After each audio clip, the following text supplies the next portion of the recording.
لله رب العالمين والصلاة والسلام على سيد الأنبياء والمرسلين أما بعد فأعوذ بالله من الشيطان الرجيم بسم الله الرحمن الرحيم وإلى مدين أخاهم شعيبا قال يا قوم اعبدوا الله ما لكم من إله غيره۔ اس آیت مبارکہ میں حضرت شعیب علیہ السلام کی اپنی قوم کو تبلیغ اور جو انہوں نے نصیحت کی تھی وہ بیان ہو رہا ہے۔ وَإِلَىٰ مَدْيَنَ أَخَاهُمْ شُعَيْبًا، اور مدین کی طرف ان کے بھائی شعیب کو بھیجا، یعنی کہ ان کے بھائی قومی بھائی، قوم کے اعتبار سے جو بھائی ہے شعیب کو بھیجا گیا علیہ السلام۔ قالا، اس نے کہا، یا قومی، اے میری قوم، اعبدو، تم عبادت کرو اللہ کی، ما لکم، نہیں ہے تمہارے لیے، من الہ، کوئی معبود، غیرہ، اس کے علاوہ اور کوئی معبود نہیں ہے، ولا تنقصوا، اور کمی نہ کرو، المکیال، ناپ، والمیزان، اور تول میں تم کمی نہ کرو۔ یہ مدین والوں کی یہ عادت تھی کہ جو بھی اس کے پاس مال خریدنے کے لیے جاتا تو وہ ناپ تول میں کمی کرتے تھے۔ انی، بے شک میں، اراکم، دیکھ رہا ہوں تمہیں، بخیر، بھلائی میں، وانی، اور بے شک میں، اخاف، خوف کرتا ہوں، علیکم، تمہارے اوپر، عذاب یوم محیط، گھیر لینے والے عذاب کے دن کا۔ ویا قومی، اور اے میری قوم، اوفو، پورا کرو، المکیال، ناپ کو، والمیزان، اور تول کو، بالقسط، انصاف کے ساتھ، ولا تبخسون، اور کم کر کے نہ دو، الناس، لوگوں کو، اشیاءہم، ان کی چیزیں، ولا تعصوا، اور نہ پھیرو، فی الارض، زمین میں، مفسدین، فساد کرتے ہوئے نہ پھیرو۔ بقیت اللہ، اللہ کا باقی رہ جائے گا، جو رزق ہے وہ اللہ کا باقی رہ جائے گا، خیر، بہتر ہے، لکم، تمہارے لیے، لکم، تمہارے لیے بہتر ہے، ان کنتم، اگر تم ہو، مومنین میں سے، وما لکم، اور وما انا علیکم، اور نہیں میں، علیکم، تمہارے اوپر بھی، حفیظ، کوئی نگہبان ہوں گا۔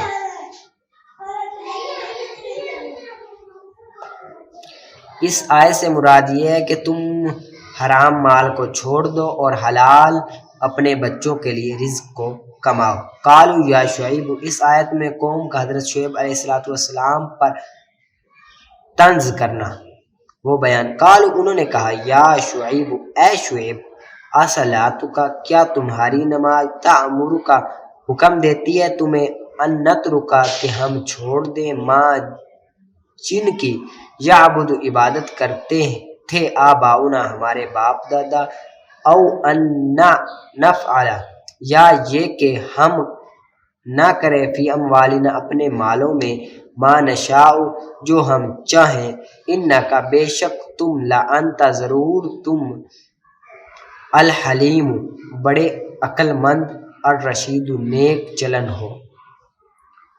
قالا، حضرت شعیب علیہ السلام کا قوم کو جواب دینا۔ قالا، فرمایا، یا قومی، اے میری قوم، ارأیتم، بھلا بتاؤ تم، ان کنت، اگر میں ہوں، علی بینۃ، ایک روشن دلیل پر، من ربی، اپنے رب کی طرف سے، ورزقنی، اور اس نے دیا ہو مجھے، منہ، اپنے سے، رزقاً حسنا، اچھا رزق دیا ہو تو میں تمہیں کیوں نہ سمجھاؤں۔ وما ارید، اور میں نہیں چاہتا، ان اخالفکم، کہ میں مخالفت کروں تمہاری، الی ما، طرف اس کے، ما انہاکم عنہ، جس سے تمہیں منع کرتا ہوں، ان ارید، نہیں میں چاہتا، الا الاصلاح، مگر اصلاح کرنا، مستطعت، جتنی میں طاقت رکھوں، وما توفیقی، اور نہیں میری توفیق، الا باللہ، مگر اللہ کی مدد سے ہی ہے، علیہ، اسی پر توکلت، میں بھروسہ رکھتا ہوں، والیہ انیب، اور اسی کی طرف انیب، میں رجوع کرتا ہوں۔ ویا قومی، حضرت شعیب علیہ السلام کی قوم کو تنبیہ کرنا، خبردار کرنا۔ ویا قومی، اے میری قوم، لا یجرمنکم، نہ ابھار دے تمہیں، منکم، تمہیں، شقاقی، میری دشمنی، ان یصیبکم، کہ پہنچ جائے تمہیں، مثل ما، جو اصابہ پہنچا قوم نوح، نوح کی قوم، و قوم ہود اور ہود کی قوم، و قوم صالح اور صالح علیہ السلام کی قوم، وما قوم لوط اور نہیں قوم کی لوط کی قوم، منکم تم سے بعید کچھ ہی دوری پر ہے۔ وَاسْتَغْفِرُوا قوم کا توبہ اور استغفار کی دعوت دینا، یعنی کہ قوم کو دعوت دینا کہ تم استغفار اور توبہ کرو۔ وَاسْتَغْفِرُوا اور مغفرت طلب کرو، ربکم اپنے رب سے، ثم پھر توبو رجوع کرو، الیہ اس کی طرف، ان ربی لا رحیم ودود بے شک میرا رب بڑا مہربان محبت والا ہے، ودود محبت والا ہے۔ قالوا یا شعیب، حضرت شعیب علیہ السلام کو سنگسار کرنے کی انہوں نے دھمکی دی کہ ہم آپ کو سنگسار کریں گے اور شہر سے دور کر دیں گے۔ قالوا انہوں نے کہا یا شعیب، اے شعیب، ما نفقہ ہماری سمجھ میں نہیں آتا، کثیرن بہت سا، مما اس سے جو تقول تم کہتے ہو، وَإِنَّا اور بے شک ہم لنراک ضرور دیکھتے ہیں تمہیں، فینا اپنے درمیان، ضعیفا کمزور دیکھتے ہیں، ولولا اور اگر نہ ہوتا رہتکا تمہارا قبیلہ، لارا جمنا کا ضرور ہم پتھر مار کر ہلاک کر دیتے تمہیں، وما انت اور نہیں تم علینا ہم پر بھی عزیز عزت والے ہو۔ حضرت شعیب علیہ السلام نے پھر ان قوم کو نصیحت کی، قال یا قوم اے میری قوم، فرمایا اے میری قوم، ارہتی کیا میرا فیصلہ، میرا قبیلہ، ارہتی میرا قبیلہ، آزو زیادہ غلبے والا ہے، علیکم تم پر، من اللہ اللہ سے، واتخذتموہ اور تم نے بنا رکھا ہے اسے، وراءکم اپنے پیچھے، ظہرین ڈال رکھا ہے ہوا، اپنے پیچھے ڈالا رکھا ہوا، بنایا ہوا ہے، ان ربی بے شک میرا رب، بما اس کو جو تعملون تم کرتے ہو، محیط گھیرے ہوئے ہے۔ ویا قوم اعملوا حضرت شعیب علیہ السلام کا تمام حجت، ویا قومی اور اے میری قوم، اعملوا تم کام کرتے رہو، علی مکانتکم اپنی جگہ پر، انی بے شک میں عامل کام کر رہا ہوں، سوف تعلمون ان قریب تم جان جاؤ گے، من یاتیہ کس پر آتا ہے، عذاب یخزیہ جو رسوا کر دے اسے، ومن اور کون ہوا وہ، کاذب جھوٹا ہے، وارتقبوا اور تم انتظار کرو، انی بے شک میں معکم تمہارے ساتھ ہوں، رقیب انتظار کر رہا ہوں۔ ولما اور جب جا آیا امرنا ہمارا حکم، نجینا ہم نے بچا لیا، شعیب والذین اور ان لوگوں کو جو آمنوا ایمان لے آئے، ماؤ اس کے ساتھ، برحمت رحمت سے، منا اپنی طرف سے، وَأَخَذَتِ الَّذِينَ اور پکڑ لیا، الذین ان لوگوں کو جنہوں نے ظلم کیا، الصیحۃ خوفناک چیخ، وَأَصْبَحُوا تو وہ صبح کے وقت رہ گئے، فی دیارہم اپنے گھروں میں، جاثمین گھٹنوں کے بل پڑے ہوئے، الصیحۃ خوفناک چیخ، اس سے مراد قرآن مجید میں مدین والوں پر آنے والے عذاب کی کیفیت دو طرح سے بیان کی گئی ہے، ایک انہیں شدید زلزلے نے اپنی گرفت میں لیا، اور دوسرا ظالموں کو خوفناک چیخ نے پکڑ لیا، ان دونوں کیفیتوں میں کوئی تضاد نہیں ہے، کیونکہ ممکن ہے کہ زلزلے کی ابتدا اس چیخ سے ہوئی ہو، اس لیے ایک جگہ ہلاکت کی نسبت سب قریب یعنی خوفناک چیخ کی طرف کی گئی، اور دوسری طرف سب بعید یعنی زلزلے کی طرف کی گئی ہے۔ کَأَن لَّمْ یَغْنَوْا گویا کہ وہ بسے ہی نہیں تھے، فیہا ان میں، الا سن لو بعد دوری ہے، لمدین مدین کے لیے، کما جیسا بعیدت دور ہوئے، ثمود جیسے دور ہوئے ایسے ہی مدین کے لیے بھی کیا ہے، دوری ہے۔ ٹھیک ہے، اس کو آپ نے یاد کر لینا، آگے دروس البلاغت کا نکالو۔ والاتناب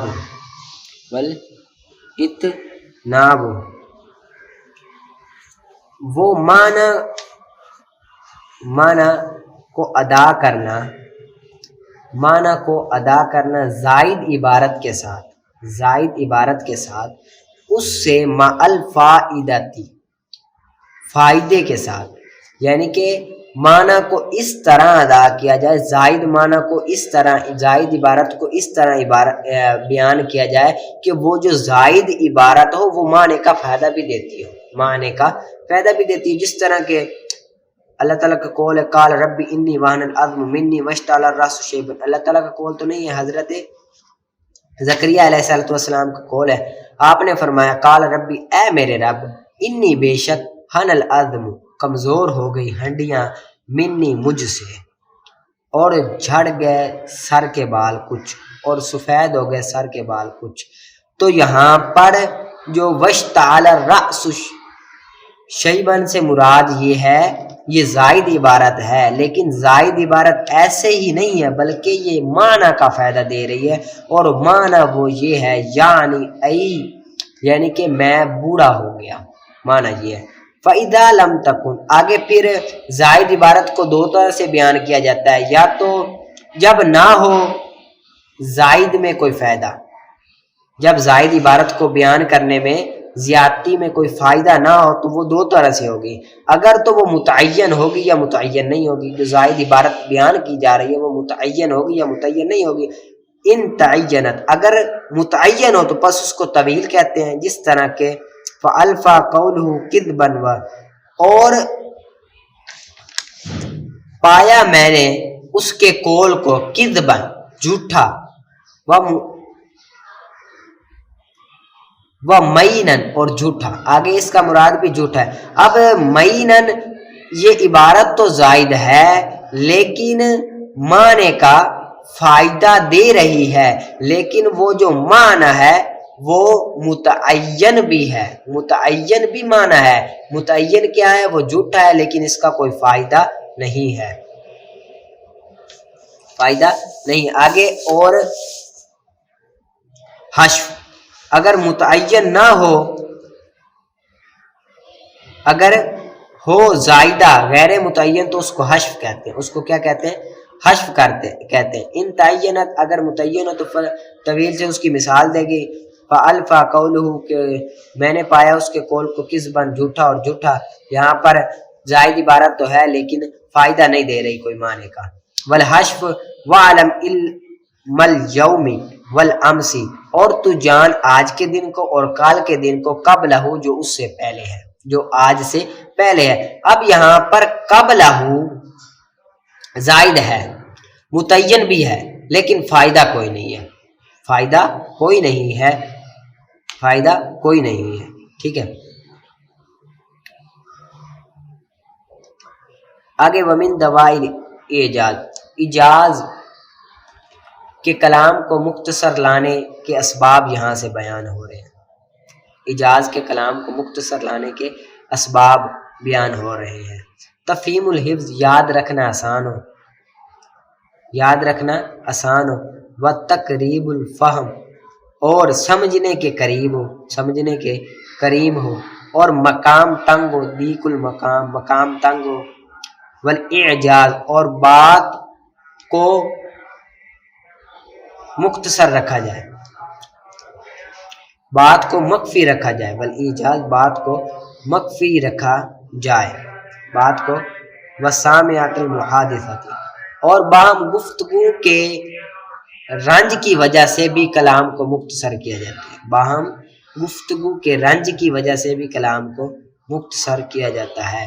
ومن دوائل اتناب، یہاں سے معنی کو اچھی طرح ثابت کرنے کے لیے کلام کو لمبا کیا جاتا ہے. ان اسباب کا بیان ہے کہ ثابت کیا جاتا ہے، معنی کو ثابت کیا جاتا ہے، معنی کو وضاحت کی جاتی ہے، مراد کی وضاحت کی جاتی ہے، اور پکا کیا جاتا ہے کلام کو، تقید پکا کیا جاتا ہے. اور خیالات، وہم کو دور کیا جاتا ہے، وہم کو دور کرنا مقصود ہوتا ہے، وہم کو دور کرنا مقصود ہوتا ہے. یہ ایجاز کی اقسام ہے. ٹھیک ہے. بس کل سے ہم یہ دروس البلاغت نہیں پڑھیں گے. ٹھیک ہے. آگے مرکات کا نکالیں.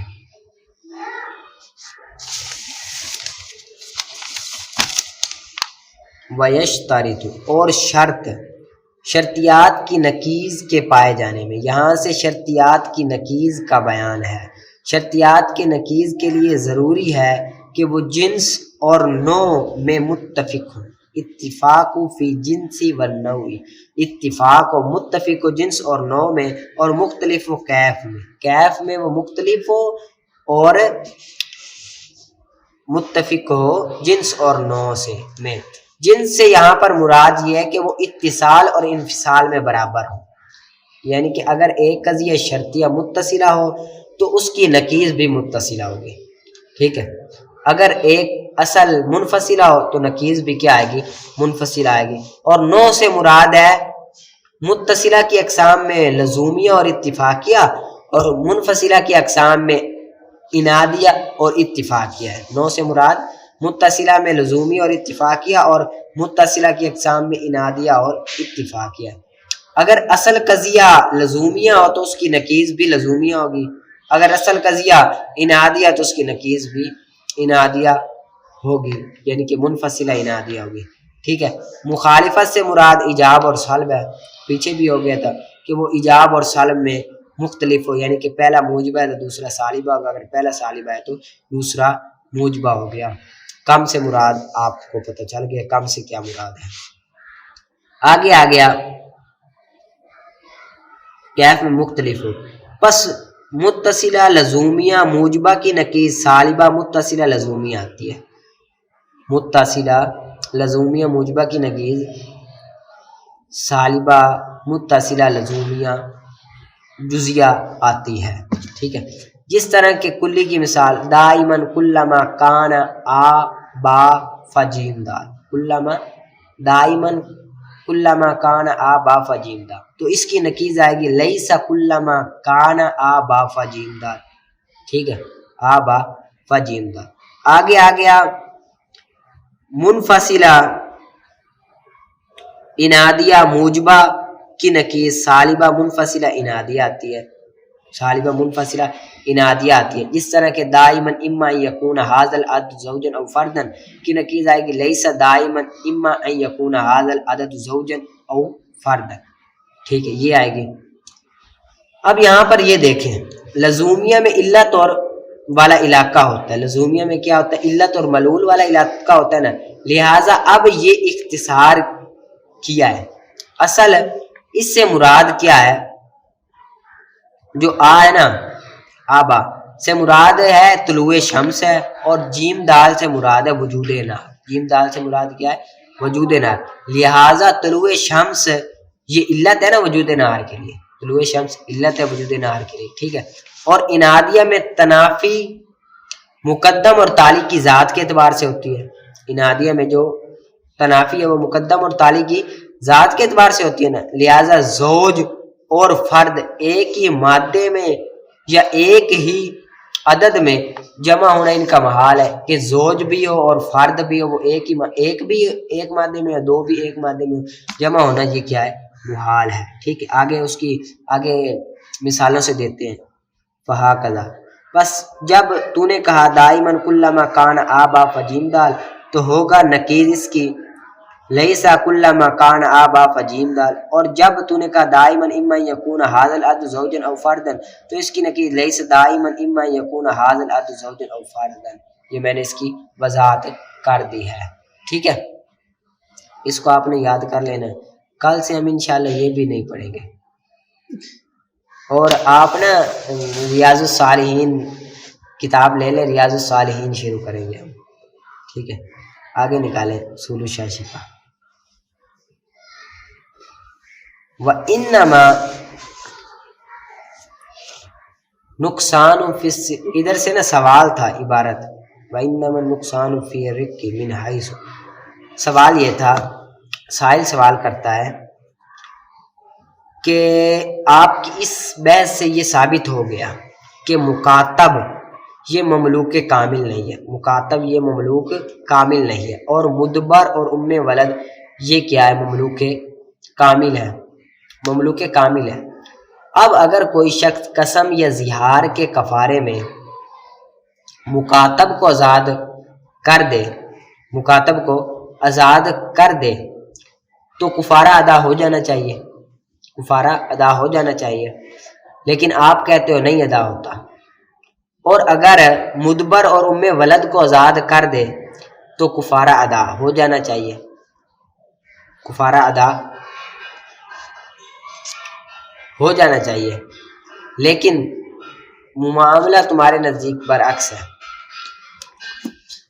سائل سوال کرتا ہے کہ آپ کی اس پچھلی بحث سے یہ ہمیں پتہ چل گیا کہ مکاتب جو ہے یہ مملوک کامل نہیں ہے، اور مدبر ام ولد یہ کیا ہے؟ مملوک کامل ہے۔ لہٰذا اگر کوئی بندہ مکاتب کو قسم یا یمین کے کفارے میں آزاد کرے تو کفارہ ادا نہیں ہو جانا چاہیے، کفارہ ادا نہیں ہونا چاہیے، کیونکہ وہ مملوک کامل نہیں ہے، اسی وجہ سے کفارہ ادا نہیں ہونا چاہیے۔ اور اگر کوئی ام ولد یا مدبر کو آزاد کرے تو کفارہ ادا ہو جانا چاہیے، کیوں؟ کیونکہ وہ کیا ہے؟ کامل مملوک ہے، وہ کیا ہے؟ کامل مملوک۔ لیکن آپ کے نزدیک اس کے برعکس ہے، اگر مکاتب کو آزاد کرتا ہے تو کفارہ ادا ہوگا یمین اور زہار کا، اگر مدبر یا ام ولد کو آزاد کرتا ہے تو کفارہ ادا نہیں ہوگا۔ یہ ہمیں سمجھ نہیں آ رہے، اس کو سمجھا دیں۔ تو جواب اس کا یہ ہے کہ ملک یہ دنیا کی غلامی ہوتی ہے، اور جو رق ہے نا یہ ہمیشہ کی غلامی ہوتی ہے۔ ملک کس کی غلامی ہوتی ہے؟ دنیا کی غلامی ہوتی ہے، اور رق ہمیشہ کی غلامی، یعنی کہ پشت در پشت چلنا، باپ کا تھا غلام، پھر بیٹے کا، پھر بیٹے سے اس کے بیٹے تھا، اس طرح چلنا، ٹھیک ہے۔ اب مدبر اور ام ولد میں ہم مانتے ہیں کہ مملوک کامل ہے، مملوک کیا ہے؟ کامل ہے، لیکن رق ناقص ہے۔ رق کیا ہے؟ ناقص ہے، رقیت ناقص ہے، کیونکہ مولا مرتے ہی وہ آزاد ہو جائیں گے، مدبر بھی آزاد ہو جائے گی اور ام ولد بھی آزاد ہو جائے گی جب مولا مرے گا، جب مولا مرے گا دونوں آزاد ہو جائیں گے، ٹھیک ہے۔ اور جو مکاتب ہے نا اس میں نا رق ناقص ہے، کامل نہیں ہے، رق کیا ہے؟ ناقص ہے۔ مکاتب مملوک کامل ہے لیکن رق ناقص ہے، رق کیا ہے؟ ناقص ہے، یعنی کہ مولا مرے گا تو تب بھی وہ آزاد نہیں ہوگا، بلکہ وہ کیا ہوگا؟ اس کے بیٹوں کو مل جائے گا، پھر اس کے بیٹوں کو مل جائے گا جب تک وہ پیسے ادا نہیں کرتا۔ اور کفارے میں نا واجب ہوتی ہے تحریر، آزادی واجب ہوتی ہے۔ کیا واجب ہوتی ہے؟ تحریر واجب ہوتی ہے۔ تحریر کہتے ہیں رقیت کو زائل کرنا، حریت کو ثابت کرنا، یعنی کہ غلامی یہ زائل ہو جائے اور جو آزادی ہے وہ ثابت ہو جائے، یہ رق کہتے ہیں۔ قرآن پاک میں ہے نا فتحریر رقبہ، گردن کو آزاد کرنا۔ اب یہ گردن کو آزاد کرنا مطلق بولا گیا، آپ نے پیچھے بھی قاعدہ پڑھا ہے المطلق اذا ارید، المطلق اذا اطلق یراد به الفرد الکامل، کہ مطلق جب بھی بولا جائے اس سے مراد فرد کامل ہوتا ہے، مطلق جب بھی بولا جائے تو اس سے مراد کیا ہوتا ہے؟ فرد کامل ہوتا ہے۔ اب جب رقیت کامل کو زائل کر دے، کامل تب ہوگا نا، تحریر کامل تب ہوگا جب رقیت کامل کو زائل کرے۔ اب جب کہ رقیت ناقص یہ تحریر کامل کو زائل نہیں کرے گی بلکہ تحریر ناقص کو زائل کرے گی، تو مدبر اور ام ولد میں رقیت ناقص ہے، اگر ان کو آزاد کرے تو تحریر کامل نہیں ہوگی بلکہ ناقص ہوگی، تحریر ناقص ہوگی، کامل نہیں ہوگی۔ اگر مکاتب کو وہ آزاد کرے تو تحریر کامل ہوگی، کیونکہ اس میں تحریر کامل پائی جا رہی ہے، اس میں تحریر کامل پائی جا رہی ہے۔ اسی وجہ سے ہم نے کہا کہ مدبر اور ام ولد کو آزاد کرنے کی صورت میں کفار اور یمین کا کفارہ ادا نہیں ہوگا، مکاتب کو آزاد کرنے میں اس میں ادا ہو جائے گا، ٹھیک ہے۔ دوبارہ سے جواب ایک مرتبہ پڑھتا ہوں، سوال سمجھ آ گئی ہوگی۔ جواب یہ ہے کہ ملک دنیا کی آزادی ہوتی ہے اور رق ہمیشہ کی آزادی ہوتی ہے، یعنی کہ پشت در پشت چلنا۔ اب ہم مانتے ہیں مدبر اور ام ولد میں مملوک تو کامل ہے، مملوک کامل ہے لیکن رقیت ناقص ہے۔ رقیت وہ ناقص اس طرح ہے کہ مولا جب مرے وہ آزاد، اور مکاتب میں رقیت ناقص نہیں ہے، رقیت کامل ہے کہ مولا چاہے مر بھی جائے پھر بھی وہ آزاد نہیں ہوگا بلکہ اس کی بیٹوں کو وہ آئے، اس کے بیٹوں کی طرف منتقل ہوگا۔ اور کفار میں جو ہوتی ہے نا وہ تحریر کو زائل کرنا ہوتا ہے، کفار میں تحریر کو واجب کرنا. تحریر کہتے ہیں کہ غلامی کو زائل کر دیا جائے اور آزادی کو کیا ثابت کر دیا جائے. اور قرآن پاک میں نا فتحریر رقبہ کہ گردن کو آزاد کرنا، یہاں پر مطلق کہا ہے. مطلق المطلق اذا اطلق یراد به الفرد الکامل. مطلق جب بولا جاتا ہے تو اس سے مراد فرد کامل ہوتا ہے.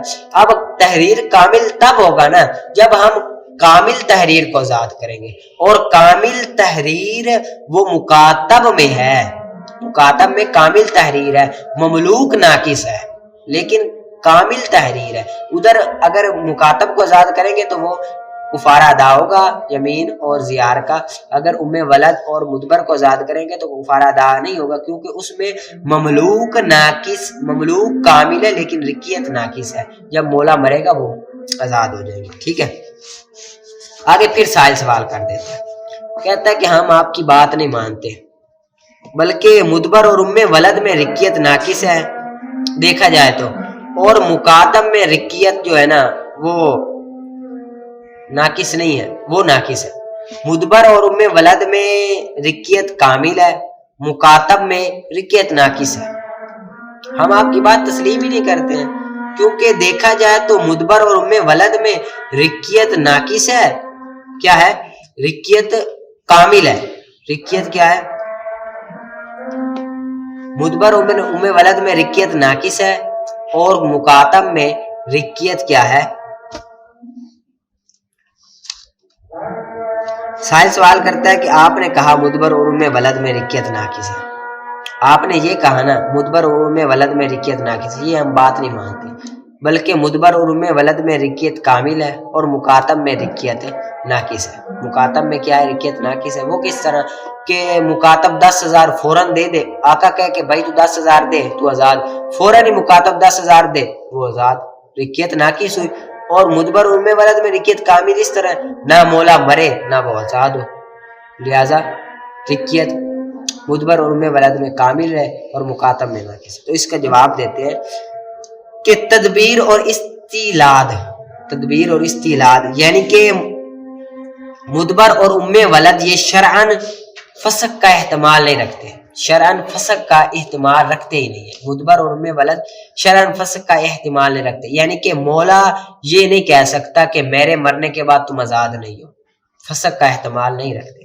اور مکاتب یہ فسق کا احتمال رکھتا ہے، کتابت یعنی مکاتب یہ فسق کا احتمال رکھتا ہے، کیونکہ اگر وہ 10,000 کما نہ سکے، 10,000 کما نہ سکے، اپنے مولا کو آ کے کہہ دے کہ مولا جی مجھ سے نا 10,000 کمائے نہیں جا رہے، آپ نا مجھے اپنی غلامی میں واپس لے لو، تو لہٰذا اس میں جو فسق ہے، اس میں فسق ہے اور مدبر اور ام ولد میں فسق نہیں ہے. اس وجہ سے مکاتب کو آزاد کرے گا تو وہ آزاد ہوگا، اور اگر مدبر اور ام ولد کو آزاد کرے گا تو وہ آزاد نہیں ہوگا، کیونکہ شرعاً کا اعتبار ہوتا ہے. شرعاً مدبر اور ام ولد میں فسق نہیں ہے اور مکاتب میں فسق ہے اس وجہ سے. ٹھیک ہے، اس کو آپ نے یاد کر لینا. ترجمہ کرتے ہیں. وَإِنَّمَا نقصان، اور یہ صرف فرق ہے رق میں اس ایسے سے کہ بے شک وہ زائل ہو جاتی ہے موت کے ساتھ لا محالہ، یقینی طور پر. اور اسی پر ہم کہتے ہیں جب آزاد کرے مکاتب کو کفارہ یمین میں اور کفارہ زیار میں تو جائز ہے، اور نہیں ہے جائز ان دونوں میں آزاد کرنا مدبر اور ام ولد کو. مدبر اور ام ولد میں کفار اور یمین کے گزارے میں آزاد کریں تو وہ آزاد نہیں ہوگا، کیونکہ واجب وہ تحریر ہے. واجب جو ہے نا ان میں وہ تحریر ہے، آزادی ہے. اور وہ تحریر کہتے ہیں کہ حریت کو ثابت کرنا رقیت کے زائل کے ساتھ، رقیت کو زائل کرنے کے ساتھ حریت کو ثابت کرنا، غلامی زائل ہو جائے اور آزادی ثابت ہو جائے. بس جب ہے رق مکاتب میں کامل تو ہے تحریر، تحریر تمام وجہ میں، تو تحریر بھی آزادی بھی تمام وجہ میں سے ہوگی جو کہ مطلق ہے قرآن پاک میں. اور مدبر اور ام ولد میں جب ہے رق ناقص تو نہیں ہوگی تحریر، تحریر تمام وجہ سے. تو تحریر جو ہے آزادی وہ تمام وجہ سے نہیں ہوگی بلکہ ناقص سے ہوگی. وہ آدھا غلام آزاد ہوگا، آدھا ہوگا ہی نہیں، آدھی آزادی ہوگی آدھی نہیں ہوگی. اس وجہ سے مدبر ام ولد کو آزاد کرے کفارہ یمین میں زیار میں تو وہ جائز نہیں ہے، مکاتب میں جائز ہے. ٹھیک ہے، اس کو آپ نے یاد کر لینا اچھی طرح سے. آگے آپ کنز الدقائق کا نکالیں، کافی ابھی ہم نے آئے سے چھوڑ دیے، ٹھیک ہے، کنز الدقائق کا نکالیں۔ کنز الدقائق کے مصنف جنہوں نے ان کی تصنیف کی ان کا نام ابو البرکات عبداللہ بن احمد بن محمود نصفی رحمۃ اللہ علیہ۔ ابو البرکات عبداللہ بن احمد بن محمود ابو البرکات، ٹھیک ہے، ان کا یہ ہے۔ آگے جو ان کی ابو البرکات عبداللہ بن احمد بن محمود رحمۃ اللہ علیہ ان کا نام ہے، ٹھیک ہے۔ کنز الدقائق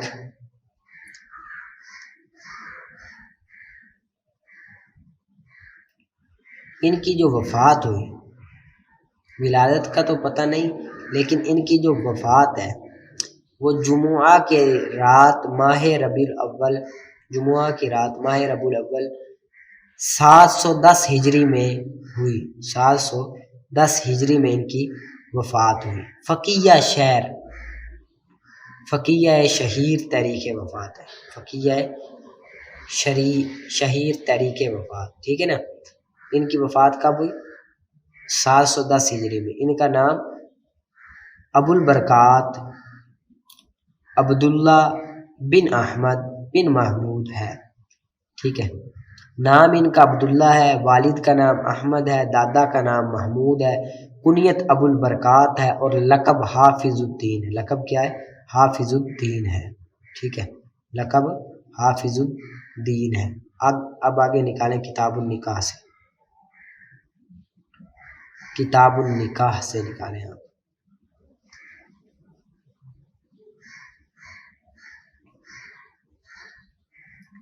نکاح کا لغوی معنی وطی ہے، کیا ہے؟ وطی ہے۔ نکاح کا لغوی معنی وطی ہے اور عقد بھی ہے، لغوی معنی وطی بھی ہے اور عقد بھی ہے، عقد، ٹھیک ہے۔ پہلا معنی حقیقی ہے اور دوسرا معنی مجازی ہے۔ وطی جو ہے وہ حقیقی معنی ہے اور عقد یہ مجازی معنی ہے۔ اور اصطلاحی معنی نکاح کا عقد یفید ملک المتعۃ قصدا، عقد یفید ملک المتعۃ قصدا، عقد ہے وہ عقد ہے جو فائدہ دے ملک متع کا قصدا، ارادے کے ساتھ۔ آگے ہوا عقد یریدہ، ہوا عقد یرید علی تملک المتعۃ قصدا وہو سنۃ وعند الطوقان واجب، ہوا عقد یرید علی تملک المتعۃ قصدا وہو سنۃ وعند الطوقان۔ نکاح ایک عقد ہے جو وارد کرتا ہے ملک متع پر قصدن، یعنی کہ ارادے سے، ملک متع پر قصدن ارادے سے واجب کرتا ہے، اس کو کیا کہتے ہیں؟ نکاح کہتے ہیں۔ وہ سنت، اور وہ سنت ہے، وہ کیا ہے؟ سنت ہے۔ وعند الطوقان واجب، اور شہوت کے وقت واجب ہے۔ نکاح کرنا یہ سنت ہے، لیکن جب شہوت ہو، شہوت کا غلبہ ہو تو اس صورت میں واجب ہے۔ بعض صورتوں میں یہ واجب ہے، بعض صورتوں میں یہ مکروہ بھی ہے، بعض صورتوں میں سنت ہے۔ سنت تو اس صورت میں جب شہوت کا غلبہ بھی نہ ہو اور مرد شہوت کا غلبہ بھی نہ ہو اور عورت کا نان و نقفہ بھی ادا کر سکتا ہو، اس وقت یہ سنت ہے۔ اگر شہوت کا غلبہ ہو اور نان و نقفہ بھی ادا کر سکتا ہو تو اس وقت یہ واجب ہے۔ اور اگر شہوت کا غلبہ ہو لیکن نان و نفقہ ادا نہ کر سکتا ہو، یعنی کہ خرچہ، رہن پہن کا، 2 ٹائم کا کھانا، رہنے کی جگہ یہ ادا نہ کرتا ہو تو پھر نکاح کرنا حرام ہے۔ اس کو چاہیے کہ وہ روزے رکھے، ٹھیک ہے، نکاح نہ کریں، ٹھیک ہے؟ اس کو آپ نے اچھی طرح سے یاد کرنا. کل سے انشاءاللہ ہم یہی پڑھیں گے. 3 کتابیں ہی ہوں گی، ایک قرآن پاک ہوگا، اصول الشاشی ہوگی اور کنز الدقائق ہوگی. پھر ہم ریاض الصالحین آپ کتاب لے لیں، ہم شروع کرتے ہیں ریاض الصالحین کی کتاب بھی. ٹھیک ہے، بڑا سنا قبول ہو.